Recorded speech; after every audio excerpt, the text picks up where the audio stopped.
ಬರ್ತಕ್ಕಂಥ ಭಕ್ತಾದಿಗಳಿಗೆ ಹೆಚ್ಚಿನ ಒಂದು ಸೌಲಭ್ಯಗಳನ್ನ ಕೊಡಬೇಕು ಅನ್ನೋ ಉದ್ದೇಶಕ್ಕೋಸ್ಕರವಾಗಿ ಪ್ರಾಧಿಕಾರ ರಚನೆ ಮಾಡಿದ್ದಲ್ಲಿ ಅಷ್ಟೇ. ಅವರು ಪೂಜಾ ಸಮಿತಿ ಇನ್ನೊಂದು ಸಮಿತಿ ಹೊಸದಾಗಿ ಅಪಾಯಿಂಟ್ಮೆಂಟ್ ಅವೆಲ್ಲ ಮಾಡ್ಕೊಳಕ್ಕೆ ಬರಲ್ಲ. ಅದಾದ ನಂತರ ಈಗ ಅವರು ಯಾರೋ ಆಗಮ ಮಾಡೋಕೆ ಒಬ್ಬನ ಮಾಡ್ಕೊಂಡಿದ್ದೀವಿ ಅಂತಂದರೆ ಆಗ ಮಾದಪ್ಪನಿಗೆ ಹೇಳ್ಬೇಕು, ಮಾದಪ್ಪನಿಗೆ ಮಂತ್ರನೇ ಇಲ್ಲ, ಅವನಿಗೆ ಬಾಯ್ಕಟ್ಟಿನ ಪೂಜೆ ಇರುವಾಗ ನಿಮ್ಮ ಮಂತ್ರ ಕೂತ್ಕೊಂಡು ಏನು ಮಾಡ್ತೀರಾ? ಪೂಜೆ ಯಾರು ಮಾಡ್ತಿರ್ತಾರೆ ಅವ್ರು ಮಂತ್ರ ಹೇಳ್ತಿರ್ಬೇಕಾದ್ರೆ ದೇವ್ರ ಮೇಲೆ ಏಕಾಗ್ರತೆ ಹೋಗ್ಲಿ ಅನ್ನೋ ಉದ್ದೇಶಕ್ಕೋಸ್ಕರ ಅಷ್ಟೇ ಮಂತ್ರ ಮಾಡಿರ್ತಕ್ಕಂಥದ್ದು. ಸೈಡ್ಗೆ ಇಟ್ಬಿಟ್ಟು ಆ್ಯಕ್ಟ್ ಆಯಿತು ಅಷ್ಟೇ, ಆ್ಯಕ್ಟ್ ಇದೆ. ಬಟ್ ಆ್ಯಕ್ಟಲ್ಲಿ ಏನೇನು ಪಾಯಿಂಟ್ಗಳಿದೆ, ಅದು ಏನೇನು ಮಾಡಬೇಕು ಅನ್ನೋದ್ರ ಬಗ್ಗೆ ಯಾರು ಯೋಚನೆ ಮಾಡ್ತಾ ಇಲ್ಲ.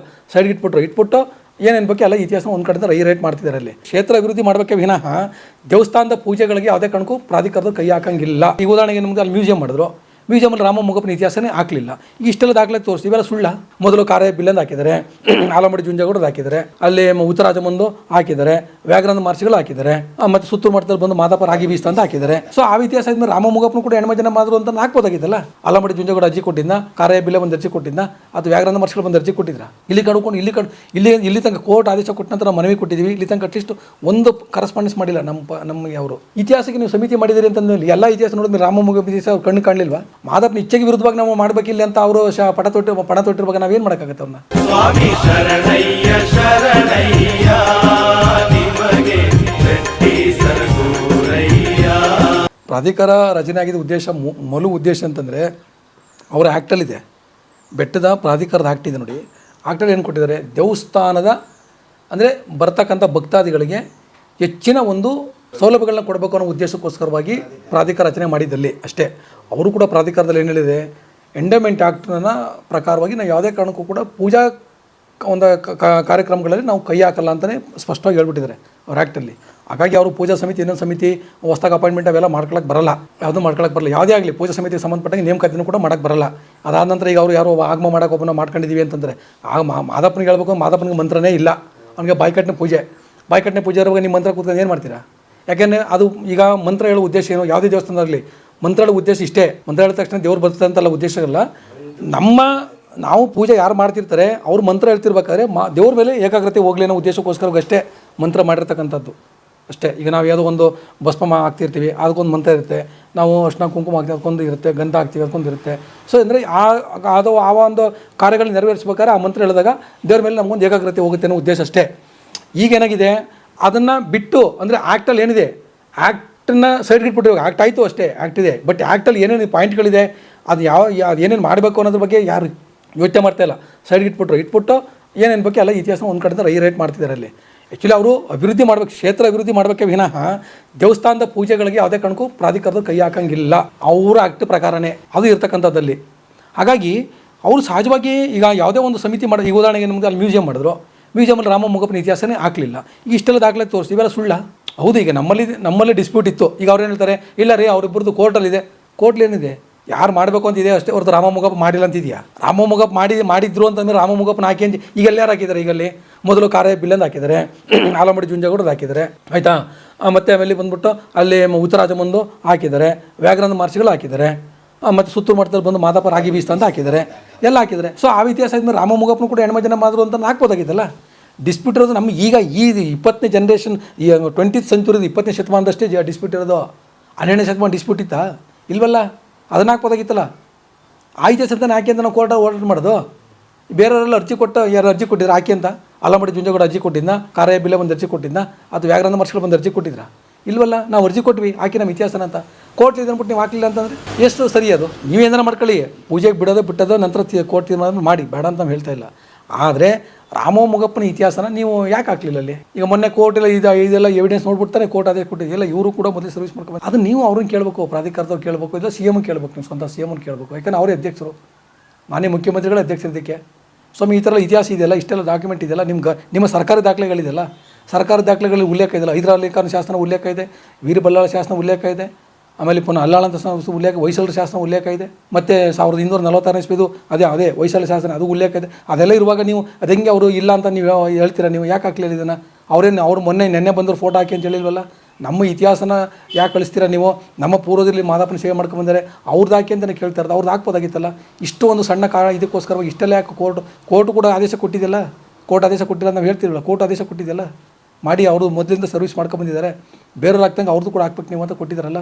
ಇಲ್ಲಿ ಕಡ್ಕೊಂಡು ಇಲ್ಲಿ ತನಕ ಕೋರ್ಟ್ ಆದೇಶ ಕೊಟ್ಟ ನಂತರ ಮನವಿ ಕೊಟ್ಟಿದ್ದೀವಿ. ಇಲ್ಲಿ ತನಕ ಅಟ್ಲೀಸ್ಟ್ ಒಂದು ಕರೆಸ್ಪಾಂಡೆನ್ಸ್ ಮಾಡಿಲ್ಲ ನಮಗೆ ಅವರು.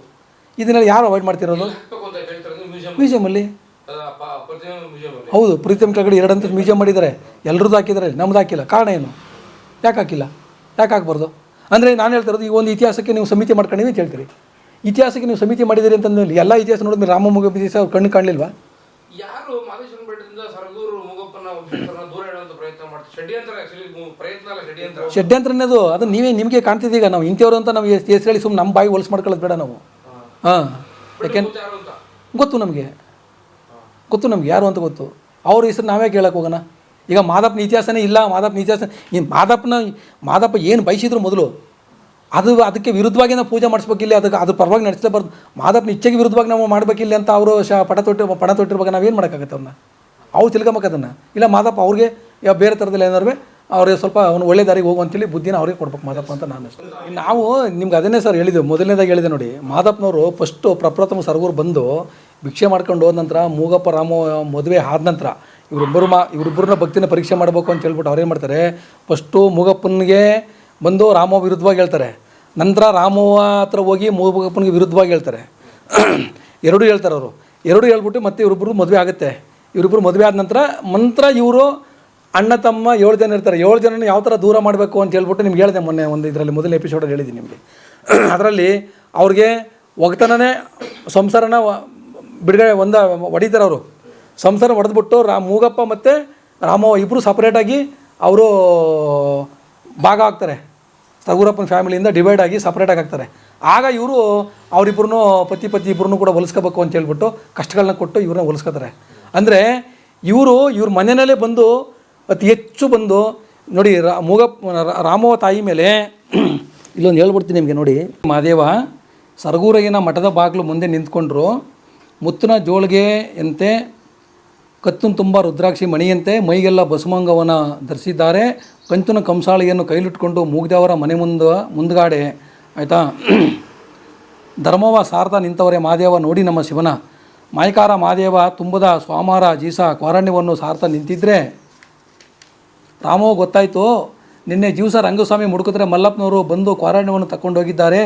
ಯಾರೋ ಜಂಗಮಯ್ಯ ಬಂದಿದ್ದಾನೆ, ಈ ಜಂಗಮಯ್ಯನಿಗೆ ಕರೆದು ಭಿಕ್ಷಾ ಕೊಡಬಾರ್ದು, ಕೈ ಎತ್ತಿ ಮುಗಿಬಾರ್ದು ಅಂತ ಹೇಳಿ ಮಹಾದೇವನ ನೋಡ್ತಾ ನಿಂತವಳೆ ರಾಮವ್ವ ನೋಡಿ ನಮ್ಮ ಶಿವನ. ಮಹಾದೇವನ ಮುಖವನ್ನು ನೋಡ್ತಾ ನಿಂತಿದ್ದರೆ ಮಾದಪ್ಪ ಕ್ವಾರಣ್ಯವನ್ನು ಸಾರ್ತಾ ಇದ್ದಾರೆ. ಆಹಾ ರಾಮವ್ವೇ, ನಾನು ಬಂದು ಕ್ವಾರಣ್ಯವನ್ನು ಸಾರ್ತಿದ್ರು ಭಕ್ತಿಯಿಂದ ಭಿಕ್ಷವನ್ನು ತಂದು ಕೊಟ್ಟನಿಲ್ಲ. ನನ್ನ ಮುಖವನ್ನೇ ನೋಡ್ತಾ ನಿಂತಿದ್ದಾಳೆ. ಇವಳು ಮನೆ ಇರುವಂಥ ರೀತಿಗೆ ಒಂದು ಪದವನ್ನು ಆಡಿದರೆ ಆಗ್ಲಾರು ರಾಮವ್ವ ಕ್ವಾರಣವನ್ನು ಕೊಟ್ಟಾಳೋ ನೋಡಬೇಕು ಅನ್ನೋದಾಗಿ ನಮ್ಮ ಅಪ್ಪಾಜಿ ಮಲೆ ಮಾದೇಶ್ವರ ಅವಳು ಅಟ್ಟಿ ಆಚಾರಕ್ಕೆ ತಕ್ಕದಾದ ಪದವನ್ನು ಆಡ್ತಾ ಇದ್ದಾರೆ. ಅಂದರೆ ಇಲ್ಲಿ ಎಷ್ಟು ರೆಕಾರ್ಡ್ಗಳು ಬರ್ತವೆ ಅಂತಂದರೆ ಅವ್ರ ಮನೆ, ಅವ್ರ ಭಾವ, ಅವರು ಒಂದು ಇದು ಏನು ಕೆಲಸ ಮಾಡ್ತಾರೆ ಅದನ್ನೆಲ್ಲ ಸೇರಿಸಿ ಒಂದು ಪದವನ್ನು ಮಾದಪ್ಪನೆ ಆಡಿದ್ದಾರೆ. ಏನಂತ, ಈ ಸಟ್ಟಿ ಸರಗೂರಿನ ಅಟ್ಟಿಯೆಲ್ಲ ಬೋಚಂದ ಸುತ್ತ ಪೌಳಿಯ ಒಳಲಿಂಗ ಸರಗೂರು ಇದು ಸರಣೆ ರಾಮವ್ವನ ಗುರುಮಠ. ಒಂದು ಓಹೋ ಈ ಜಂಗುಮಯ್ಯ ನನ್ನ ಅಟ್ಟಿ ಚಂದ ನೋಡಿ ಒಂದು ಪದ ಕಟ್ಟಿ ಆಡ್ಬಿಟ್ಟ ಅಂತೇಳಿ ಇವನಿಗೆ ಕ್ವಾರಣೆ ಕೊಡೋಕ್ಕಾಗ್ದತ್ತಾ, ಕರಬೇತಿ ಕೈ ಮುಗೋಕ್ಕಾಗ್ತದ ಅಂತ ನಿಂತವ್ರೆ ನಮ್ಮ ಅಪ್ಪಾಜಿ ಮಹಾದೇವ. ಇವಳು ಅಂದ ಚಂದವ ರೂಪುರೇಷೆ ರೂಪುರೇಷೆ ಪದ ಕಟ್ಟೋದಾದರೆ ಆಗ್ಲಾರು ಭಿಕ್ಷೆ ಕೊಡ್ತಾಳೆ ನೋಡಬೇಕು ಅಂತ. ಅಂದರೆ ಇವಳು ಅಂದ ಚಂದ ರೂಪುರೇಷೆ ಎಲ್ಲ ನೋಡಿದ್ರೆ ಒಂದು ಪದ ಕಟ್ಟರೆ ಆವಾಗಲಾರು ಭಿಕ್ಷೆ ಕೊಡ್ತಾಳೆ ನೋಡಬೇಕು ಅಂತ ಅಂದ್ಬಿಟ್ಟು ರಾಮವ್ವನ ಪಿಲ್ಲಿ ಕಾಲ್ನೋಳೆ ಚೆಲ್ಲಿದ ನರಿಗೋಳೆ ಮಲ್ಲಿಗೆ ಹೂವು ಮುಡಿದವಳೆ ರಾಮವ್ವ ನಿನ್ನ ಪಿಲ್ಲಿ ಒಳಿದಾವು ಬಿಸಿಲಿಗೆ. ಆದರೂ ರಾಮವ್ವ ಅಳ್ಳಾಡಲಿಲ್ಲ.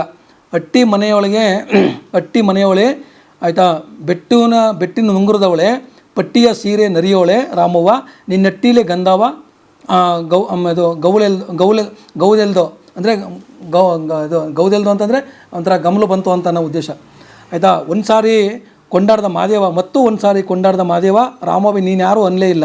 ಆಗ ನಮ್ಮ ಅಪ್ಪಾಜಿ ಯೋಚನೆ ಮಾಡಿದ್ರು, ಪರವಿಲ್ಲ ಇನ್ನೊಂದು ಪದ ಕಟ್ಟೇಳೋಣ ಅಂತಂದ್ಬಿಟ್ಟು ಕಪ್ಪು ಅನ್ನಬಹುದ ಕೊತ್ತೆಗಾಲದ ನೀಲಗೆಂಪ ತಾಯಿ ಮುತ್ತು ಮುಕ್ಕಳಿಸಿ ಉಗಿಯೋ ಶಿವಶರಣೆ ನಾವು ಕಪ್ಪು ಅನ್ನಬಹುದ ಧರೆಯಲ್ಲಿ ಕಪ್ಪು ಅನ್ನಬಹುದ ಕಸ್ತೂರಿ ಮೈನೋಳ ಕುಂಕುಮದ ಸೀರೆ ನೆರೆಯೋಳ ರಾಮವ್ವ ನಿನ್ನ ಎತ್ತಮ್ಮನಾರೆ ಧರೆಯಲ್ಲಿ. ನಮ್ಮ ಅಪ್ಪಾಜಿ ಪದ ಕಟ್ಟಿ ಹಾಡಿದರೆ ರಾಮವ್ವ ಎರಡೂ ಕಿವಿ ಕಣದಿಂದ ಕೇಳಿದ್ರು. ಆಹಾ ಈ ಜಂಗಮಯ್ಯ ಅಟ್ಟಿ ಮುಂದೆ ನಿಂತ್ಕೊಂಡು ಹುಡುಗಾಟ ಮಾಡ್ತಿದ್ದಾನೆ ಅಂದ್ಕೊಂಡು ಆಯಿತಾ ಉಕ್ಕುನ ಒನಕೆ ತಕ್ಕೊಂಡು ಪುಟ್ಟರಾಜವನನ್ನು ತಕ್ಕೊಂಡು ಗಾಜೂನ ಆಯಿತಾ ಒಳಕಲ್ಗೆ ಹಾಕ್ಬಿಟ್ಟು ಪುಟ್ಟರಾಜನ ತೊಳಸ್ತಾ ನಿಂತವಳೆ ರಾಮವ್ವ, ನೋಡಿ ನಮ್ಮ ಶಿವ, ನೋಡಿ ನಮ್ಮ ಶಿವನ. ನಮ್ಮ ಅಪ್ಪಾಜಿ ನೋಡಿದ್ರು, ಎಲ್ಲ ದೌಲತ್ ಗಾತಿ ಮಗಳೇ, ಆಯಿತಾ, ನಾನಂದು ಅಟ್ಟಿ ಮುಂದೆ ಕ್ವಾರಣ್ಯ ಸಾರುತ್ತರೂ ಕೂಡ ಕಾಣದವಳಂಗೆ ಹೋಗಿ, ಆಯಿತಾ, ರಾಜನವನ್ನ ತೊಳಸ್ತಾ ಇದೆಯಲ್ಲ, ಇರಲಿ, ನಿನ್ನ ಗಂಡ ಮೂಗಿದವರ ನಾನು ಒಕ್ಕಲು ಮಾಡ್ಕೊಳ್ಳೋದೇ ಬಿಟ್ಟರೆ ನನಗೆ ಮಲೆ ಮಾದೇವನ ಛಲ ಯಾಕೆ, ಆಯಿತಾ, ನೀನು ತೊಳಸ್ತಾ ಇರೋ ಪುಟ್ಟರಾಜನ ಒನಕದಟ್ಟಿ ಕಟ್ಟಿ ಹಾಕಬೇಕು ಅಂತ ಹೇಳ್ಕೊಂಡು, ಆಯಿತಾ, ರಾಗರಾಜನ ಕಟ್ಟಿ ಆಡ್ತಿದ್ದಾರೆ ಮಾದಪ್ಪ. ಗಾಜು ನರಮಲ್ಲಿ ರಾಜು ಅನಕದ ಒಳಕಲ್ಲು, ಆಯಿತಾ, ಬಾಗಿ ರಾಜುನ ತೊಳಸೋವಂಥ ರಾಮವ್ವ, ಅದು ಯಾವ ದೇವರಿಗೆ ಎಡೆಯಮ್ಮ. ಮಹಾದೇವನ ಮುಖವನ್ನು ನೋಡಿದ್ಲು ರಾಮವ್ವ, ಎಲೆ ಪೆದ್ದ ಜಂಗಮ, ಅಟ್ಟಿ ಮುಂದೆ ನಿಂತ್ಕೊಂಡು ಆಟವನ್ನು ಆಡ್ತಿದೆಯಲ್ಲ, ಯಾವ ಊರ್ದು ಯಾವ ಸ್ಥಳ ನಿಂದು? ನಾನು ಶ್ರೀಮನ್ನಾರಾಯಣಿಗೆ ಕ್ವಾರಣ್ಯ ಕೊಡೋಳು, ಮುಡ್ತಿರ ಮಲ್ಲಪ್ಪನಿಗೆ ಭಿಕ್ಷಾ ಕೊಡೋಳು, ನಿನ್ನ ಗುರ್ತಿಲ್ದ ಪರದೇಶಿ, ನೀನು ನೋಡಿದ್ರೆ ಕಾವಿ ಕಮ್ಮಂಡ್ಲೋ ಇಕ್ಕಿದ್ದೀಯಾ, ನಿನಗೆ ನಾನು ಭಿಕ್ಷೆ ಕೊಡೋಳಲ್ಲ ಅಂತಂದ್ಬಿಟ್ಟು ಹೇಳ್ತಾ. ಅಂದರೆ ಪ್ರತಿ ಒಂದೊಂದಕ್ಕೂ ಕೂಡ ಒಂದೊಂದು ಸಾಲು ಪದ ಕಟ್ಟಿ ರಾಮವ್ವ ಮೇಲೆ ಆಡಿರ್ತಕ್ಕಂಥದ್ದು, ವರ್ಣನೆ ಮಾಡಿರ್ತಕ್ಕಂಥ ಹಾಡು. ಅಂದರೆ ಮಾದಪ್ಪನವರು ಇದಿಷ್ಟು ರಾಮವ್ವ ಇನ್ನೂ ಇದೆ ರಾಮವ್ವದು, ಅಂದರೆ ಹೆಚ್ಚು ಕಡಿಮೆ 170 ಪೇಜ್ ಇದೆ. ಅಷ್ಟು ನಿಮ್ಮ ಇದರಲ್ಲಿ ಮೀಡಿಯಾದಲ್ಲಿ ನಾನು ಹಂಚ್ಕೊಳ್ಳೋಕ್ಕಾಗಲ್ಲ.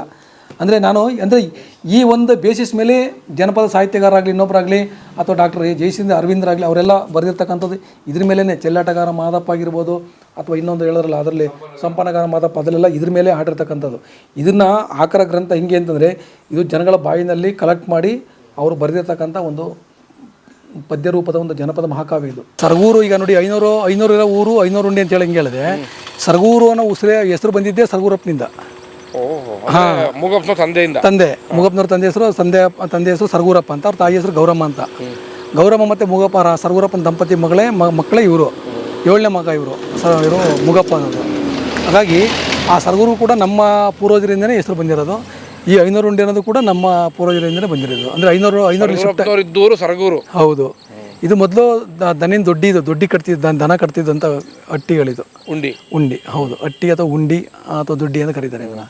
ಸೊ ಆ ಥರದಲ್ಲಿ, ಸೊ ಇಲ್ಲಿಗೂ ಶಿಫ್ಟ್ ಕ್ರಮೇಣ ಉಂಡಿ ಮೋಳೆ ಅಂತ ಕರೀತಾರಲ್ಲ, ಆ ಥರದ. ಮೋಳೆ ಅಂದರೆ ಬೇರೆ, ಮೋಳೆ ಅಂತಂದರೆ ಅದು ಉಪ್ಪಿನ ಮೇಳೆ ಅಂತ, ಅದು ಆ್ಯಕ್ಚುಲಿ ಉಪ್ಪು ತಯಾರು ಮಾಡೋ ಘಟಕನ ಮೇಳೆ ಅಂತ ಕರೀತಿದ್ರು, ಹಂಗಾಗಿ ಮೋಳೆ ಅಂತ. ಈಗೇನಾಗುತ್ತೆ ಅಂದರೆ ಉಪ್ಪಾರ ಸೆಟ್ ಇರೋಂಥ ಜಾಗ ಎಲ್ಲ ಮೋಳೆ ಅಂತ ಒಂದು ಆಡು ಭಾಷೆಯಲ್ಲಿ ಬಂದ್ಬಿಟ್ಟಿದೆ. ಅದು ಹುಂಡಿ ಅಂದರೆ ಈ ಕುರಿ ಕೂಡ ಆಗ್ತಿದಂಥ ಅದೇ ಥರದಲ್ಲಿ ಇವರು ಅದೇ ಥರದ ಇದನ್ನು ದನಗಳು ಕೂಡ ಆಗ್ತಿದೆ. ಹೆಚ್ಚು ನಮ್ಮಲ್ಲಿ ದನ ಎಮ್ಮೆಗಳು ಕುರಿ ನಾವು ಸಾಕಾಣಿಕೆ ಮಾಡ್ತಿರಲಿಲ್ಲ ಟೈಮಲ್ಲಿ. ಇವರಿಗೆ ಕೈ ತುಂಬ ಆಳುಗಳಿರ್ತಿದ್ರು. ಸರಗೂರಪ್ಪನವರು ಅವರು 7 ಜನ ಮಕ್ಕಳು ಕೂಡ ವ್ಯವಸಾಯ ಮಾಡ್ತಿರೋಂಥ ಕಡೆ ಜನಪದ ಸಾಹಿತ್ಯದಲ್ಲೂ ಉಲ್ಲೇಖ ಇರೋದು. ನಂತರದಲ್ಲಿ ಬರ್ತಂಥ ಬೇರೆ ಕಾವ್ಯಗಳಲ್ಲೂ ಕೂಡ ಇದ್ದಾರೆ. ಈಗ ಸರಗೂರಪ್ಪನವರು ಮನೆಯವರು, ಈಗ ಇಂಥವ್ರು ಚಿನ್ನಸ್ವಾಮಿಯವರು ಇದ್ದಾರೆ, ನಮ್ಮ ಬಂದಿರಲ್ಲ ಅಪ್ಪಾಜಿಯವರು ನೋಡಪ್ಪ, ಅವರ ತಂದೆಯವರು ಮೂಗಪ್ಪ ಅಂತ, ಅವ್ರಲ್ಲಿ ಈಗ ವ್ಯವಸಾಯ ಮಾಡ್ಕೊಂಡು ಹೋಗ್ತಿದ್ದಾರೆ. ಸೇವೆ ಅವರ ಒಬ್ಬರೊಬ್ಬರು ಕುಟುಂಬ ಕಲಹದಿಂದ ಸೇವೆ ನಿಂತೋಗಿದೆ ಅಂತಲೂ ಕೂಡ ಬರೆದಿದ್ದಾರೆ, ಉಲ್ಲೇಖ ಇದೆ ಅದರಲ್ಲಿ. ಒಳ್ಳೆ ಶುಚಿಯಾದ ಗ್ರಾಮ ಸರ್ ಇದು. ಹೌದೌದು. ಯಾಕೆಂದರೆ ನಾವು ಶುಚಿತ್ವಕ್ಕೆ ಮೊದಲನೇ ಆದ್ಯತೆ. ಈಗ ನೀವೆಲ್ಲ ನೋಡಿದ್ರಿ, ನಮ್ಮ ಮನೆ ಸರೌಂಡಿಂಗ್ ಎಲ್ಲ ನೋಡಿದ್ರಿ, ಇಲ್ಲೆಲ್ಲ ನೋಡಿದ್ರಿ, ಗ್ರಾಮವೇ ಚೆನ್ನಾಗಿದೆ, ಆಯಿತಾ. ಹಾಗಾಗಿ ನಾವು ಎಲ್ಲೂ ಕೂಡ ತಮಗೆ ಹೌದು ಈ ಥರ ಊರು ವಿಶೇಷವಾಗಿ ಎಲ್ಲೂ ಕೂಡ ಗಲೀಜು ಆ ಥರದ್ದು ಏನು ಕಾಣಿಸಲ್ಲ, ತುಂಬ ನೀಟಾಗಿದೆ. ವಾತಾವರಣ ಕೂಡ ಅಷ್ಟೇ ತುಂಬ ಚೆನ್ನಾಗಿದೆ. ಟ್ರಾಫಿಕ್ ಜಾಸ್ತಿ ಇರೋದಕ್ಕೆ ಅದಕ್ಕೋಸ್ಕರ ಕೇಳ್ತಾ ಎಲ್ಲವೂ ದಾರಿ ಮುಂದಕ್ಕೆ. ಇದು ಮಳವಳ್ಳಿ ಟೌನ್ಗೆ ಹೋಗುತ್ತೆ. ಹೌದು, ಡೈರೆಕ್ಟ್ ಟೌನ್ಗೆ ಹೋಗುತ್ತೆ. ತುಂಬ ಹತ್ರ ಇದು. ಇಲ್ಲಿಂದ ಹೋದರೆ ನಿಮಗೆ ಕಲ್ಯಾಣಿ ಕೊಪ್ಪಲು, ಅಲ್ಲಿಂದ ಮತ್ತೆ ರಾವಣಿ, ಮತ್ತು ರಾವಣಿ ಆದ ನಂತರ ಮಳವಳ್ಳಿ, ಕ್ಯಾತ್ನಹಳ್ಳಿ, ರಾವಣಿ, ಮಳವಳ್ಳಿ ಹಂಗೆ ಹೋಗುತ್ತೆ. ಮಳವಳ್ಳಿಯಿಂದ ನೀವು ಮಾಮೂಲಿ ಮೈನ್ ರೋಡ್ ಟಚ್ ಆಗುತ್ತೆ. ಹೌದೌದು. ಅದಕ್ಕೆ ಇಲ್ಲಿ ಟ್ರ್ಯಾಕ್ಟರ್ಗಳು ಆಟೋಗಳು ಜಾಸ್ತಿ. ಹೌದೌದು. ಟೌನ್ಗೆ ಹೋಗೋಕೆ ಅಂತ. ಸರಿ, ಅದು ಕಲ್ಯಾಣಿ ಕೊಪ್ಪಳಿಗೆ ಹೋದ್ರೆ ಸಾಕು, ಮೈನ್ ರೋಡ್. ಹೌದೌದು, ಕಲ್ಯಾಣಿ ಕೊಪ್ಪಳಿಗೆ ಹೋದ್ರೆ ಮೈನ್ ರೋಡ್ ಸಿಗುತ್ತೆ. ಅಲ್ಲಿ 2 ರೋಡ್ ಆಗುತ್ತೆ. ಒಂದು ಇಲ್ಲಿ ಕಂಚಕಳ್ಳಿ ನಾರಾಯಣಪುರ ಅಂತ ಬರುತ್ತೆ, ಹಂಗೂ ಹೋಗ್ಬೋದು, ಸ್ಟ್ರೈಟ್ ಹೋಗ್ಬೋದು ನೀವು. ಅಲ್ಲಿ 3 ರೋಡ್ ಬರುತ್ತೆ ನಿಮಗೆ. ಒಂದು ರೈಟ್ಗೆ ಹೋದರೆ ನಿಮಗೆ ಕಂಚಕಳ್ಳಿ ನಾರಾಯಣಪುರಕ್ಕೆ ಹೋಗುತ್ತೆ, ಇನ್ನೊಂದು ರೈಟು ಡೈರೆಕ್ಟಾಗಿ ರಾವಣಿಗೆ ಹೋಗುತ್ತೆ. ಕ್ಯಾತ್ನಳ್ಳಿ ರಾವಣಿಗೆ ಹೋಗುತ್ತೆ. ಇನ್ನೊಂದು ಬಂದರೆ ಬೋಳ್ಳಿ, ಕ್ಯಾತ್ನಳ್ಳಿ, ರಾವಣಿ ಹಂಗೆ ಹೋಗುತ್ತೆ. ಇನ್ನೊಂದು ಮಧ್ಯೆ ಒಂದು ಹೊಸ ರೋಡ್ ಮಾಡಿದ್ದಾರೆ ಈಗ, ಅದು ಡೈರೆಕ್ಟ್ ರಾವಣಿಗೆ ಹೊಟ್ಟೋಗುತ್ತೆ ನಿಮಗೆ, ತುಂಬ ಹತ್ರ ಆಗುತ್ತೆ ಅದು. ಮಳವಳ್ಳಿ. ಹೌದೌದು. ಇಲ್ಲಿ ಬಸ್ ರೂಟ್ ಇದೆ, ಸಾಯಂಕಾಲ ಬಸ್ ಬರುತ್ತೆ, ಗೌರ್ಮೆಂಟ್ ಬಸ್, KSRTC ಬಸ್ ಬರುತ್ತೆ. KSRTC 5:45 ಬರುತ್ತೆ ಇಲ್ಲಿಂದ, ಇಲ್ಲಿಗೆ ಮಳವಳ್ಳಿಯಿಂದ.